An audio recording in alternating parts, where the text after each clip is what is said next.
See, that actually reminds me a little, again, off topic, but I'm curious how you guys have played. Have you left the HUD on normally, or have you switched it to Pro mode, and did you leave the shrine sensor on?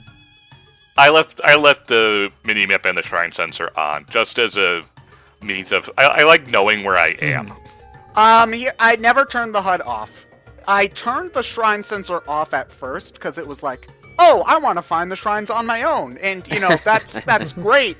But then I eventually realized how many I missed, and it just comes to the point where you need those spirit orbs, and you can't, afford to not have them. And a lot of them aren't just sitting out in the open. A lot of them are covered or hidden in certain areas where you would never think to look in that direction if the shrine sensor wasn't telling you to go that way. Yeah. I'm proud of the fact, because I turned it to Pro mode. If I need to figure out where I'm going, I bring up the main map, and otherwise I'm trying to navigate on my own, and I turn off the shrine sensor. However, I am at the point now where I'm going to turn it back on, because I found 24, but I keep hearing from so many people, there are so many that you're going to miss without that sensor. I'm like, that sucks, because I hate that beeping. I hate that beeping so much. Sometimes, if I can see the shrine, and I know that I'm going towards it anyway, I turn it off just so the beeping doesn't bother me anymore. Yeah. The shrine sensor I don't feel is particularly game breaking, because you have to be relatively close to a shrine before it will start bugging you. So you do have to go out of your way to explore, and more importantly, remember what parts of the map you've been to before, so that you don't waste your time. But because the game does not tell you that, the game only fills in the map based on your towers. Actually, Ryan, you might know this. I'm just speaking of the shrines and whatnot. Is it impossible, if you don't always go for the heart upgrades with the shrines, is it impossible to get full hearts? No, there is a way to trade in hearts or stamina for the other one. Oh, okay, so you can mix and match. So there isn't a max amount of hearts that you can get? I'm not sure. I haven't tried to get more than the 2 rows of hearts. There is a maximum. I think it's something like 15, 16, something like that. I think it's 2 full rows. Hearts a row. And I've seen 2 rows. So I think 30 is. I think 30 is the most. 2 rows. So there is a way to trade in heart containers for stamina fruits, or stamina fruits for heart containers. Okay. I was really curious about that, because my method right now is to go 1 heart container, 1 stamina vessel, back and forth until my stamina reaches 2 full circles, and then I'm just going pure hearts. Yeah, see, I haven't felt the need to increase my stamina once since the first stamina vessel I took, because I never feel like I'm lacking. I don't use the charge up attacks much. I'm actually more of an archery guy. I like the ability to run for a long period of time. That's why you have the horses for. But running, you don't get much of a boost out of each stamina vessel. And as long as you pace yourself, stop running just before you run out, you can keep sprinting for a pretty good distance. And that's what I've done. Climbing, though, there's nothing stopping you, and this is a very fucking strange design decision. There's nothing stopping you from eating in the middle of a mountain climb. So I keep a large stock of stamina recovery food, which I don't use all that often, to be fair, because if you're smart about climbing, you don't necessarily need it. And just in case I'm a little short, I'll eat a bit of stamina recovery food to get myself up to whatever I'm climbing toward. But I was more curious than anything, because that's always been something that's been gnawing in the back of my head. It's like, am I screwing myself up for max hearts? Because it'll be really satisfying to have max hearts once, No, as far as all the time I've been playing, you have your main stamina circle. You only need 1 more circle after that to reasonably get to wherever you would ever need to go. Any more than that is kind of overkill. Yeah. And speaking of the map, I think there's been a definite consensus amongst people who's, as we've been playing the game, that first DLC, there is a new map functionality. There is no way that's not going to be used to find the Koroks. Yeah. What other map functionality could they add? Find the damn Koroks. Yeah, that would be helpful. It would be helpful, but it would also piss me off to have that kind of thing in a DLC. Yeah. It is something that's not necessary, but I suppose if it's the reward for completing the challenge, maybe. Maybe. I don't know. I don't really feel like it's necessary because I find a fucking Korok around like every other corner. I think it depends on whether or not you need all 900 Koroks to get max weapon slots. If you do, then it would be very, very helpful. Yeah. I don't know, but I like searching for the Koroks. Like, you see those little circles, it's like, all right, how do I do this? Or how do I make this way? And there was one, like, I needed to transport, like, they were across a river from each other, those metal blocks, and you have to use magnesis to find one and fill it in the other to make a match, those type of puzzles. And I found one across the river from another, so I had to use Cryonis to transport it to the other side and get just close enough that I could use magnesis to lift it up and put it into the spot. It took a few tries. Oh geez, that sounds actually pretty tedious. Most of the ones that I found are really easy. Some of them are easier than others. Like, it's always annoying when you fail the ones where you have to get to the Superman 64 ring in time, because if you mess it up, you have to walk all the way back to start. I've only had one of those. I am just eagerly awaiting Gerard's completionist video on this, where he goes on an hour-long rant about the goddamn Korok seeds. It's probably a 300-hour game if you're going for all of them. Like, unless if you've got even if you've got like a strategy guide and you're using, because that's the only way I can, honestly, like, if you're going for all the Koroks, the only way I can imagine going for all of them and not wanting to rip your hair out is having the FAQ or strategy guide on you the entire time. Or go to Zelda maps. It's definitely going to kill completionists just because Koroks count towards your completion rating. Like, you need to collect more seeds in order to get your percentage up. So... Like, I mean, finding all 120 shrines, I'm at like 60-something now, so that doesn't actually seem too daunting. But no, shrines never feel that bad. Trying to get all the Korok seeds, on the other hand, that seems like... And you know, the thing about the shrines is that, you know, you're probably not going to have to search around other shrines to find them, unless it's something like Dueling Peaks, where the shrine is directly related to another shrine. I love that puzzle, by the way. I thought that was really cool. It was interesting, but it was also one of the ones that I just sort of opened up a notepad on my second monitor and marked down the patterns. Oh, see, yeah, that's what I did too. I just wrote them down. Wait, you wrote them down? I took a screenshot. Yeah, that's what I did too. The Switch has a screenshot functionality. I didn't have my camera at the time, so. Oh, see.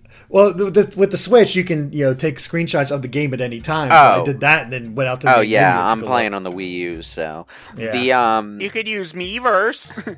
Yeah, I actually did use my camera to solve a puzzle. More as a convenience thing. There's this constellation thing where. Oh, you mean the one that Ryan should have totally been able to solve, but didn't? You don't tell me the solution to that one. I've heard stories about a constellation shrine, and I want to naturally find that. It's easy. It's not hard. It's easy, but you gotta not take it too literally. So there's a chance you could overcomplicate. Okay. Which is apparently what I did. Yeah. The actual solution is it's right up there. You just gotta look at all the walls carefully. Okay. But I took a picture of a specific part of that puzzle and just carried it with me. This was for the treasure chest, because after you solve the main puzzle, you have to solve another puzzle to get the treasure chest. So I took a picture of that one so that I wouldn't have to run back and forth, constantly checking. That makes sense.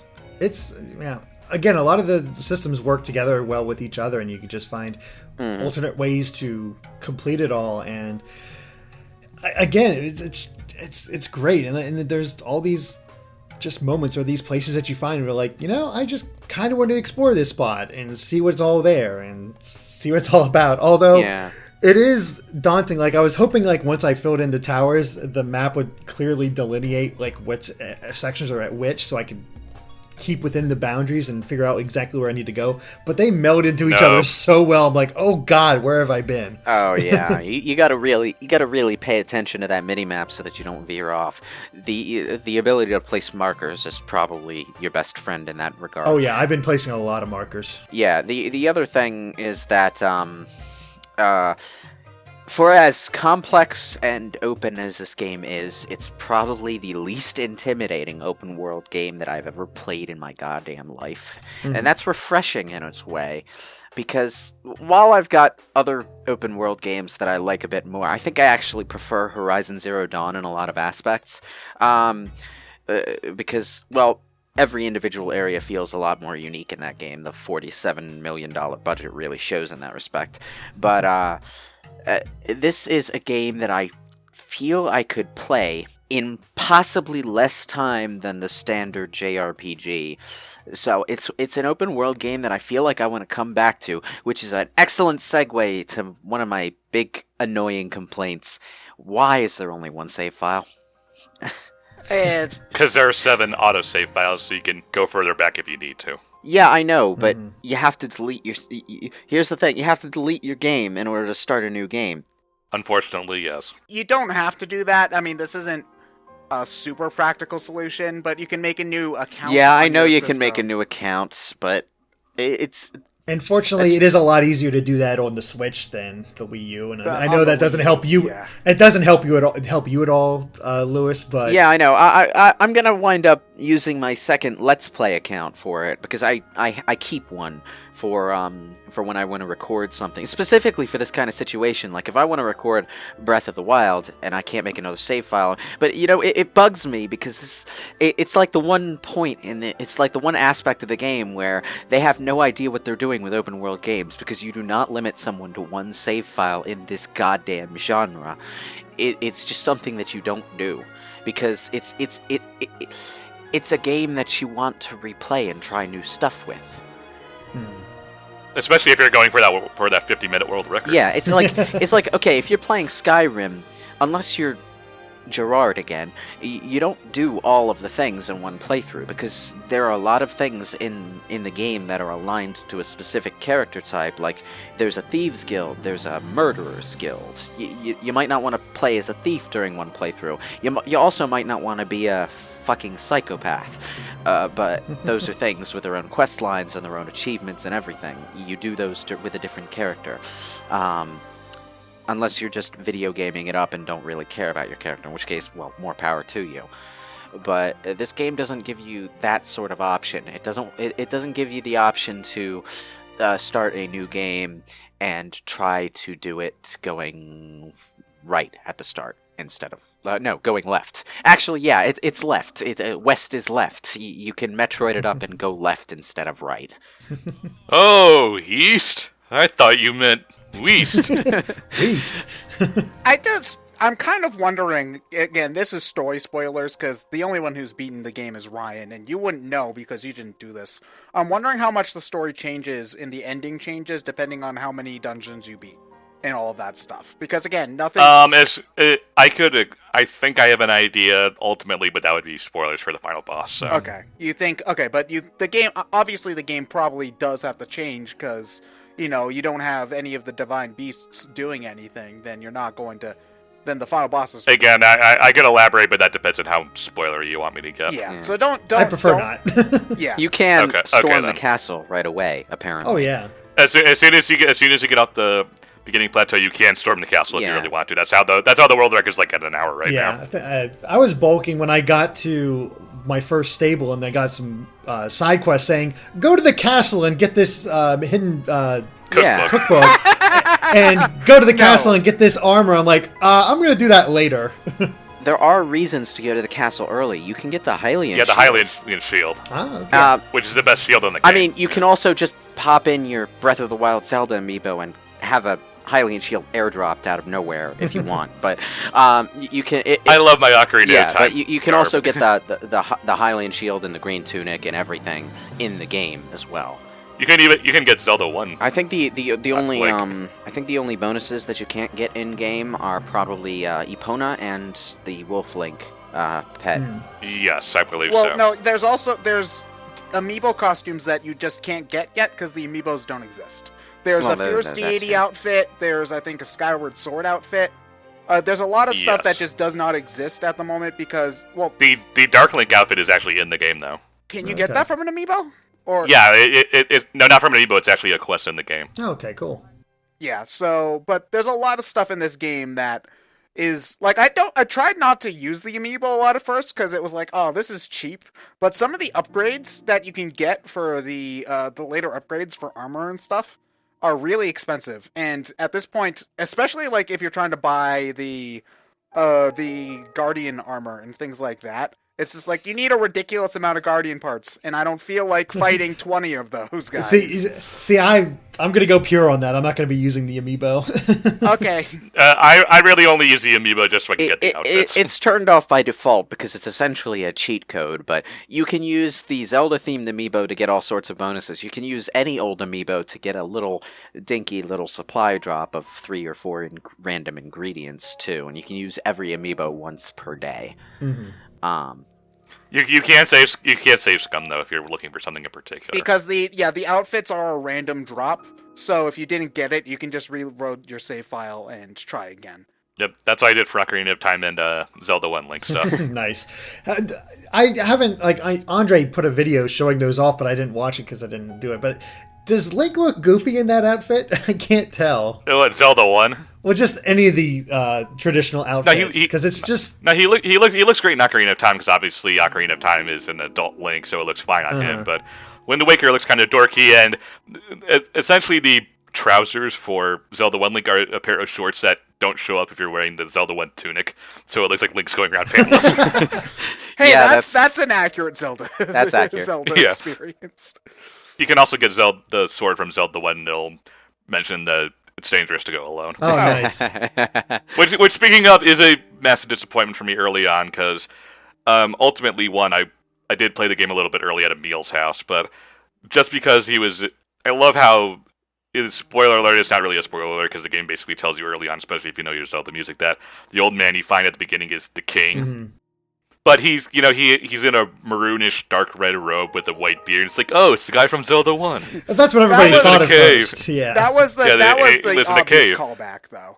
Mm-hmm. Yeah, but it's like I know he gives you a few things, but I really wish instead of just random stick, he gave you like a really crappy wooden sword you just happened to find. Yeah, one thing that was actually interesting is that I was warping around the plateau during the beginning, and like the king will warp around with you, and I was like, what the hell? Is this just a gameplay thing? But he's a ghost. Yeah. Yeah, you can call him out on that too.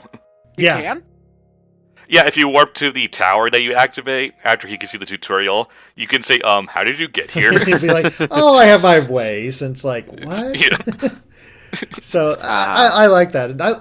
And it's a very interesting setup for this game, and I don't want to get again too into stories because it's not really a spoiler because again, if you know your Zelda music, when it plays the Hyrule King / Castle little ditty, it's like, oh, it's the King of Hyrule. Yeah. I mean, going beyond that, because the whole setup is that Link did fail 100 years ago, but this is a completely different. I know people are already trying to place where it takes place in the timeline, and they don't care. Nintendo does not care where the timeline. Nintendo doesn't care, but slightly. I don't want to say spoiler alert, but based on I have found all the memories, it's fairly clear it takes place very long after Twilight Princess. That's what I was thinking. Because there's that. I got the very first one that you see close to Hyrule, and they specifically mentioned Skyward Sword, Ocarina of Time, and Twilight Princess. So, yeah. But this is one of those games where, in spite of me not really caring about the whole Zelda timeline thing, the knowledge of other games did somewhat fuck with me, because I was like, hey, wait, did I just stop Wind Waker from happening? Because the whole Zora's Domain quest has to do with it raining and the chance of there being a global flood. And how can there be Zora and Rito at the same time if the Rito came from the Zora? Hey, there's monkeys at the same time as humans, so... Curse your evolutionary logic. So, yeah. No, I don't mind that at all. Yeah, the game doesn't really hide the fact that it most likely takes place after Twilight Princess. And also, I am 100% convinced that Nintendo does not care one lick. Oh no, they don't. They decide after the game is made. Exactly. Yeah, the whole timeline thing was something that they didn't have anything about until Skyward Sword. And that was for the Hyrule Historia. Yeah, I mean, you always heard that Nintendo had their own internal logic for where the games took place, but it wasn't until Hyrule Historia that you found it out. And... Well, basically, the way I always considered it is that they put whatever they wanted into the game. Like, for example, if they wanted Rito and Zora to be in the game together, they would just do it and let everybody else worry about making it make sense. Exactly. Yeah. And I like having the Rito back. It's cool having the Koroks back. I did not realize they were supposed to be Rito, though, because in Wind Waker, they just kind of look like people with duckbills. And they actually look like... The champion, I don't know his name, but he looks straight up like Falco. And he's just as much of a douchebag, so it's really kind of weird having him there. Falco managed to find work after Zero tanked. There is something else that screwed with me, and it had to do with the Korok Forest. There are locations in the Korok Forest that are named after both a character from Wind Waker and Makar and characters from Ocarina.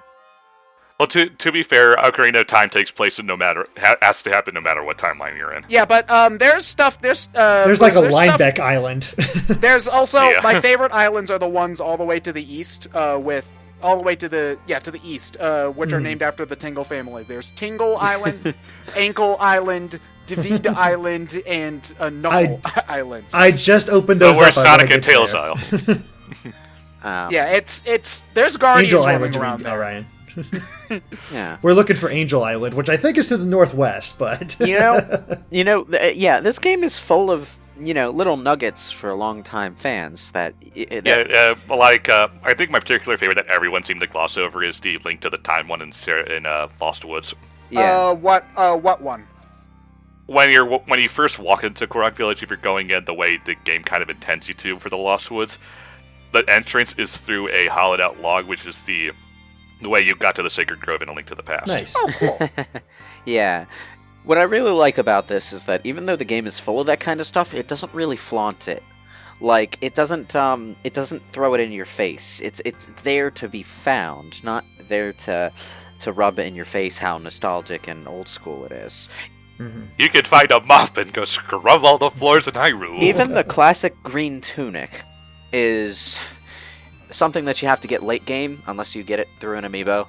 The Hylian shield as well. You can find the classic... It's in the game. It's late game stuff. It's like the best fucking armor in the game, but it's in there. Same. Yeah, and the description is like, it's a little bit simple, but it's something oddly satisfying about it. Yeah, Nice. but you have to earn that stuff. And that makes it more satisfying in its way. But there's also other low-key stuff, like, did anyone notice how much that blue shirt looks like the clothing that Link starts with in Wind Waker? A little bit. It doesn't have the lobster design, it has a more serious-looking design, but it's the same exact color. And it's got a similar layout to its white trim. I love the blue shirt, for the record. I like it. This is probably my favorite default design for Link out of any of the games, I would have to say. Yeah. Well, except for Purple Link. Purple Link is best. Another thing kind of like that is when you get the tunic from Ocarina of Time, they actually mention it's built for both children and adults alike. I wonder how they managed that. The other thing that I like about the champion's tunic. Mm-hmm. It somehow has more defense than the actual metal armor. Yeah, I don't know how that works either. You got me. I realize they did that because you kind of have to go out of your way to get the champion's tunic in the first place. You have to get at least one memory and go back to Impa. So it's probably the last of that first set of clothing that you're going to get, and they wanted to make it useful beyond just having a random analysis ability. Shirtless Link front hive. Yeah, for some reason, champion tunic lets you see enemy health totals. It's still the best. Yep. I've been playing a lot, and it's still the best weapon I have at the moment. Like, your shirt. Best weapon, best armor. What are you waving your shirt around at bokoblins?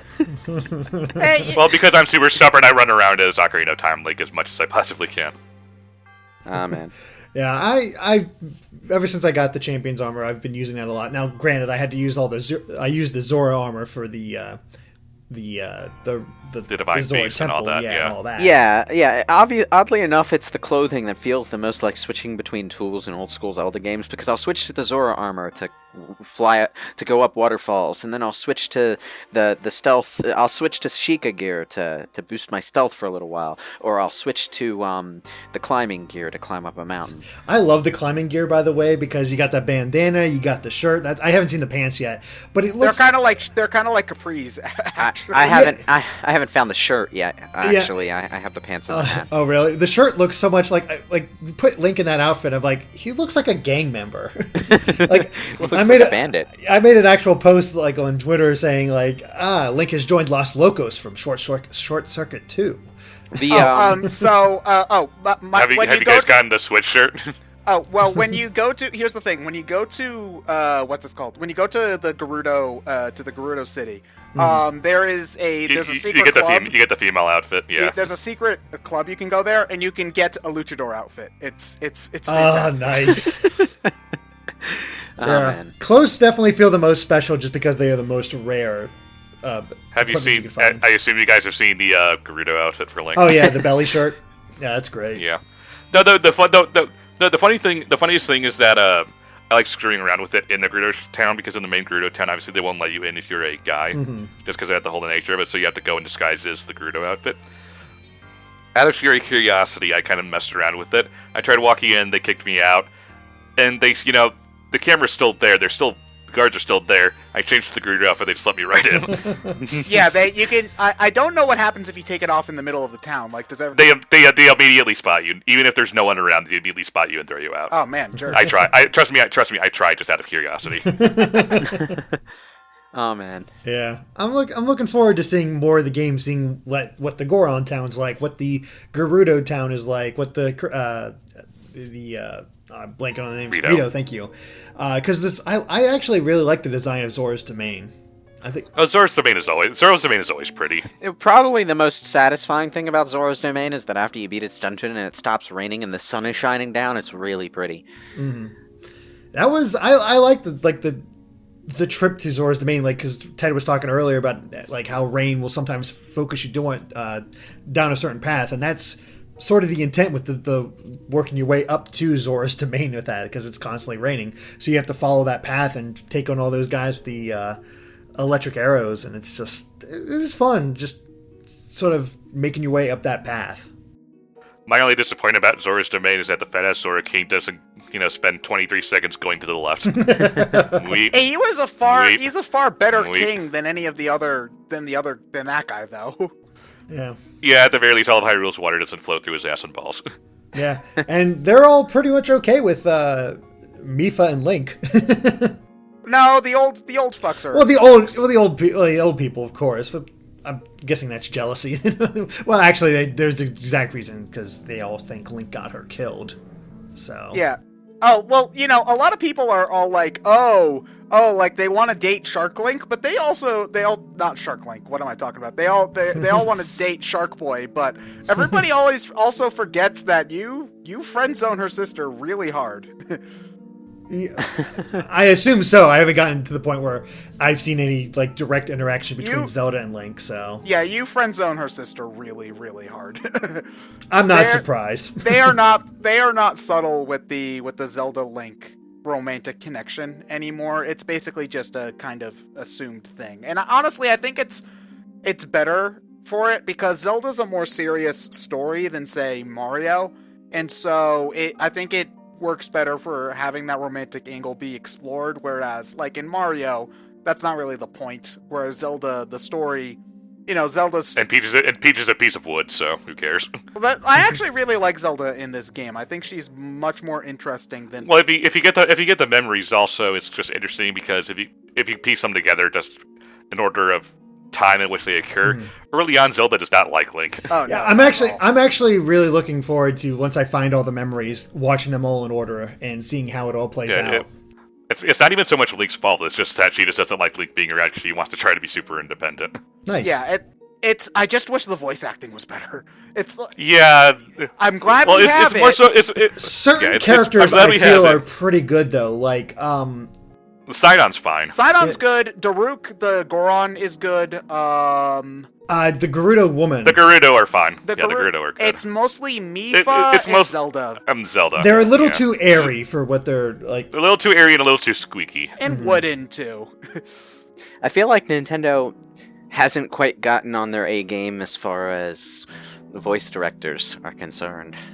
Yeah, I don't think it's actors. It's I don't think the actresses that they got for the voices are bad actresses or actors. no, not at all. But it seems like they were given kind of a bland direction. And, I don't know if it's any different in the Japanese version. It might be, because It might Japan at least has some sound... freaking excellent voice acting going on over there. Well, but Well, at least to our English eyes, it might at least sound a little bit... Eyes. Yeah, eyes. Whatever. You know what I'm talking about. But it might at least, sound a little bit better just because to us it's foreign, so you can't hear the acting as much. you think so? You think so? It comes with for someone who doesn't understand the language. It really comes with listening to it a lot. And I get my idea of what good Japanese voice acting sounds like from not just anime, but stuff like the Yakuza series and actual Japanese movies, live action ones. Yeah. So it helps having 15 plus years of various experience to yeah. kind of be able to critique that to an extent. Yeah, I'm still far beyond being able to critique that sort of thing. There's some performances where I just don't personally like it, but I don't know if it's actually bad in Japanese. But overall, I will say I do like the voice acting in Breath of the Wild. Nice of you to join the 21st century. Nintendo. Yeah, I mean it's also really funny when you're talking to certain characters and they obviously never have speaking lines, and they're obviously Japanese actors just giving the little sound bites. Hey, hi, hello. Although I will say, I love Impa's daughter. Oh, Aya. you Or granddaughter. friend zone her too. Oh, I'm sure, but she's awesome. You know what's great about that is that was the first time I discovered that this game had NPC schedules for dialogue and location was when I wanted to talk to her to see if she had anything new to say, and she was walking up the stairs. I caught up to her at the front door, at the door to her bedroom, and she basically just went, "Link, this is my private bedroom. Please get out." I'm like, oh, okay, so they do have schedules. Thank you. They do have schedules, and yeah, their dialogue does change. Yeah. It's actually pretty impressive, and this is a standard feature for open world games. But I feel like Zelda does it better than a lot because it's text based for most of the dialogue, so they have more freedom to give NPCs robust set of dialogue for any given part of the day. Like if you talk to anyone in Skyrim, for example, I mean, you're going around, no matter what time of day it is or where they are, they're usually going to say the same things. Because Pick all up of their the dialogue is King's voiced. Baked Apple early in the game. Well, just help yourself, why don't you? When I was apple. in Kakariko, it was either Kakariko Village or Hatano Village. I picked up a soup ladle, and she was like, and some lady was like, "Do you need that?" And one of your answers is, and then she's like, "Oh, don't worry, just help yourself." And of course, all the people's unique dialogue whenever you're talking when you're naked, and everybody's made a big point about like if there's somebody on the bridge and you're about to jump off a bridge, that person will stop you. Like, It's like, don't jump to your doom. yeah, exactly. You have so much to live for. It's like that's just cool little moments and thought process behind that. Yeah, and they can do that stuff, a lot of that stuff, very, very easily, as long as they're clever about their writing, because they don't have to put too much budget into it. And that was part of my point with the text-based versus voice dialogue. Mm-hmm. A point has been raised, especially in open world games, where if you voice everything, you have to spend more on everything, so there's less of everything. And this is one point where my comparison to Horizon Zero Dawn last week really does fall in favor of Zelda, because the dialogue in Horizon Zero Dawn is very well written when it's there, but it's not there a lot of the time because Yeah, I think that was kind of just the general thing about Zelda when everyone was like, we kind of want voice acting now, Nintendo, and they kind of just, I think they kind of got the wrong idea. They wanted everything to be voice acted. It's like, no, we kind of just want the main things to be voice acted, because we want the main characters and the important characters to voice, but we don't need random townspeople to talk. Yeah. That's that's a very good thing that Nintendo's done, and I wish I could say more developers did it, because when I play a game by Nihon Falcom, the East series, Legend of Heroes Trails in the Sky, very, very intricate NPC dialogue, all this different stuff at different times. Every time you get through a main plot event in Legend of Heroes, basically every NPC in the universe now has a different line to say, sometimes 2 or 3. And it gives the world a feeling of being fleshed out. And this game, I was afraid it wouldn't, but it does feel very fleshed out. It's just that at the beginning you start so far away from actual civilization that it takes you a bit of a while to get to it. When the only one to talk to is the king, it gets kind of dull. But yeah. Well, he's amusing, but he's just one guy. Yeah. It's... That old Gan's no match for the king. Oh, man. That's probably just my favorite pick, though. Just hit Link on the mountain with the mop. It's like, time to go scrub all the floors in Hyrule. Yeah, that's good. I guess my big question about this at this point is, like, where does Nintendo go from here with Zelda? You wanna know what I'm gonna take a shot in the dark. Breath of the Wild again with a gimmick slapped on top, like they've done with all the 3D Zeldas before this. All right, here's the thing that I'm not so sure that's a good direction, and I'd rather not. I'm not sure it's a good direction, but I'm betting that's what they actually do. What I actually want to see next is something closer to Twilight Princess, but implementing some of the better elements of Breath of the Wild, so that you have your more contained, less time-consuming to develop Zelda experience, but you have some of that flexibility from the open world game. Is what I want to say. Yeah, that's the only real thing I would say, is that I want, like, more traditional dungeons to come back. Longer dungeons, I think, better is really mix the two. Yeah. Longer dungeons are the only thing that I think this game's really missing. I think that we will still see quote-unquote traditional 3D Zelda. I just think it'll probably be something they throw out every now and again, kind of like how they threw out the occasional 2D Zelda in, like, the mid-2000s, for instance. Maybe. It won't be a major thing. It will be, like, a smaller project. I think if they combine what they've mastered with Breath of the Wild with what they've mastered with traditional 3D Zelda, they could create an experience very close to a true 3D Link to the Past kind of game, except bigger, bigger and with more to it. Maybe. The idea that I have is if they decide to stick with just make more Breath of the Wild type stuff, they can't make it set in Hyrule again. It just... We've explored it already, Yeah. We have Death Mountain, we have Hyrule. It's not it would be kind of like going directly from Ocarina of Time to Twilight Princess. Like it's literally the same regions, but for some reason everything is different and bigger. What? Why? Yeah. You know what they should do? They should do that future Zelda they've been talking about doing for forever. I think that would be cool. That concept of, like, alien invasion that they had, like, for the early stuff, that works to me. I think because they had the early concepts. Well, I like to think that Breath of the Wild was kind of a test for that, really, because if you go back to the earliest designs for Zelda 1, instead of the 8 Triforce pieces, it was finding 8 microchips for this weapon to defeat Ganon, and then I think that's kind of what the Sheikah Slate was trying to be, in a sense. Yeah. That sounds like fucking Ultima. No, it totally does. On crack, yeah. Ultima.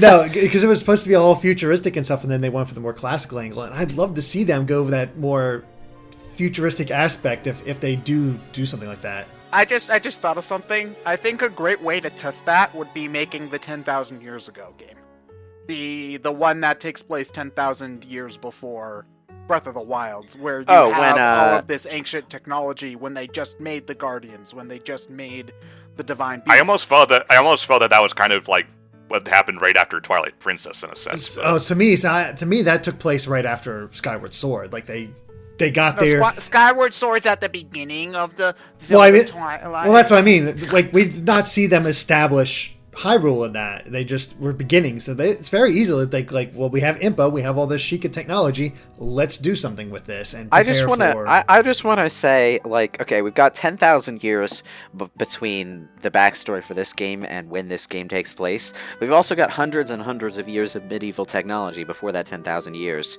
Oh, that's just the Fire Emblem problem. 2,000 years ago in Marth's game, everybody's using swords, axes, and bows. 2,000 years later in Awakening, swords, axes, bows. Nobody's like, well, you know, in a setting gun. in a setting like Dungeons and Dragons, where all of the academics are basically mages, I can see technology stagnating. But Zelda doesn't really have that excuse. So it's like, why the hell are the Sheikah the only ones who've invented tablet computers? Well, Zelda has. How do you distill information? Yeah. Zelda has typically been very low fantasy, all things considered. There's very little magic in Zelda. There's like some enchantment, Except for Zelda 2, but... Except for Zelda 2, yes. But there's very little, like, actual spells to be cast. There's, like... It's mostly religious kind of stuff. Very little, like, oh, this person's a magician or whatever. It's just kind of like monsters and stuff. There are specific magic implements. Zelda's the only real magic person in Zelda. Mm. But like Pretty they've much. invented bombs, and they've had bombs for over 10,000 years, and they haven't invented muskets yet. to be fair, like all they're really fighting is Ganondorf, and he just keeps using the same tech too. So there's not really a race, an arms race going on. If Ganondorf had a gun, he'd use the gun. He don't care. Oh yeah, totally. But he doesn't have time to. He doesn't have time to develop because he's either trapped or he gets thwarted way too easily. And doesn't have access to those resources. No, not so much in Breath of the Wild. He's 100 years just hanging around Hyrule Castle with nothing to do. I assume he's just, trapped and can't do anything. I mean, what kind of resources are you going to find in Hyrule Castle? Like, how am I going to make a gun from the stuff in here from all this old tech? It's just a really weird quirk of the universe when you start to think about the timeline as presented. It's very strange. Yeah, that's why you should do what Nintendo does and don't think about it. Oh, totally. That's why I'm like they had that idea for like alien invasion. I'm totally for that. They had aliens in Majora's Mask. Let's do it. It would lead credence to my idea that all Nintendo universes take place in the same universe. Mario goes to space. Star Fox is in space. F-Zero's in space. Metroid. Then we find out at the very end of the game that Hyrule became the Nowhere Islands. It all ties together.